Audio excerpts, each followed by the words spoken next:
بعد انتهاء الحج ومناسكه قلنا نبي نزور المشاعر المقدسة وبنتكلم عن الحج بأرقام وإحصائيات بإذن الله. تابعوا السنوات الجاية. قدمنا من الشكر والثناء للمملكة العربية السعودية قيادة وشعب وأمن وكل حاجة بخصوص الحج لأنه فيهم حقهم. عدد الحجاج للسنة هذه بلغ تقريبا 2,000,000 شخص. هذه بعض الأرقام.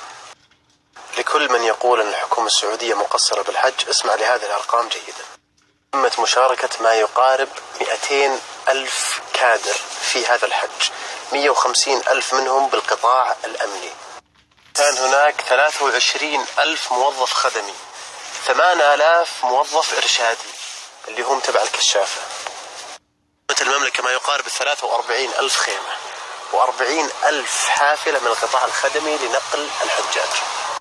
بالصحة هذا مستشفى منى قدمت المملكة ما يقارب 25 مستشفى و5,000 سرير و155 مركز صحي. عدد عمليات القلب المفتوح في مستشفيات المشاعر المقدسة في 3 أيام كانت أكثر من 340 عملية. بقول لكم بالسناب اللي بعدها إحصائية.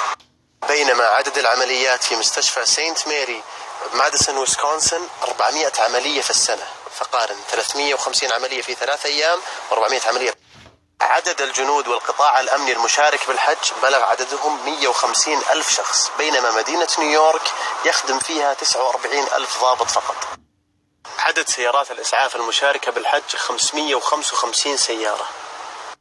عدد الآليات المشاركة بالحج ما يقارب 3,800 آلية من سيارات ومعدات.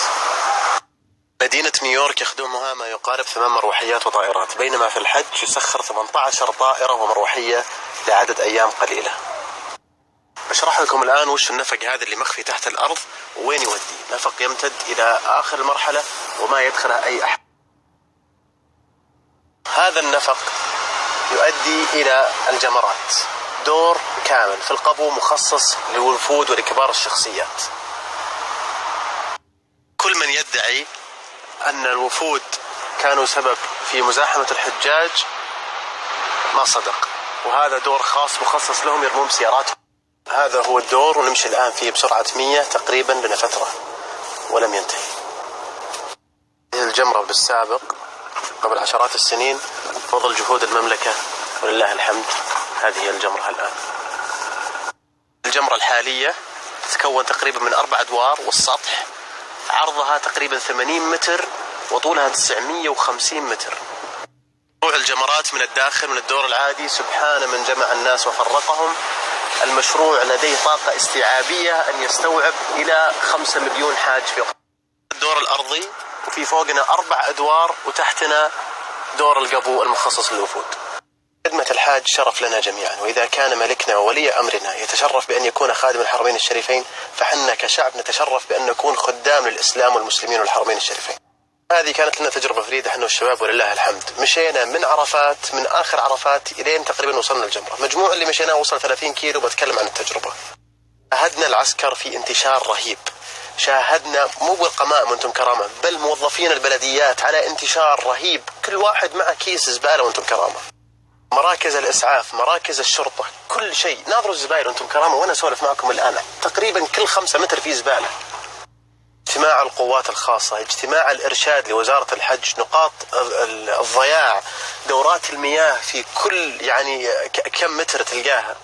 المواطنين المشاركين بالأعمال الخيرية، والله يا جماعة إن الحاج يستطيع أن يجي للسعودية ما معه ولا شيء ويرجع البلد معها فلوس. الأمثلة اللي شفناها تم توزيع ملايين قوارير المويه، ملايين الوجبات. الحاج يأخذ 5 وجبات ويطلع صنف واحد ويرمي الباقي. طيب حرام. صنف الحاج اللي جاي للسعودية يختلف عن صنف أي زائر لأي مكان آخر بالعالم. لا ننسى أن غالبية الحجاج ليسوا متعلمين وكبار بالسن. طريقنا نمشي من عرفة إلى مزدلفة أنا والرجال الحبيب هذا، شفنا منظر جدا سيء، أقسم بالله الواحد يبكي عليه. منظر مسجد نمرة. لا تقدر تشوف أرضية مسجد نمرة من كثر القاذورات اللي عليها. مثال، ناظر الأرضية الآن، هذا حاج جالس ياكل، ما راح أصوره بس يوم خلص رمى الزبايل على الأرض. الحجاج اللي يقطعون الشارع هنا، وناظر هذا جسر المشاة متواجد هنا، هذا يبعد عنا أمتار. أنا ما أقول أن الحج كامل، الحج يحتاج إلى تطوير، لكن المبادرة أساس النجاح. بادر واكتب إلى أصحاب القرار بدل أن تتحلطم من دون فائدة. بإذن الله شخصيا سأبادر وسأكتب لأصحاب القرار بالأشياء اللي شفتها تحتاج تطوير، لكن هذه بعض الصور الفيديوهات اللي صورتها بالحج وبعضها أخذتها من غيري، شوفوها.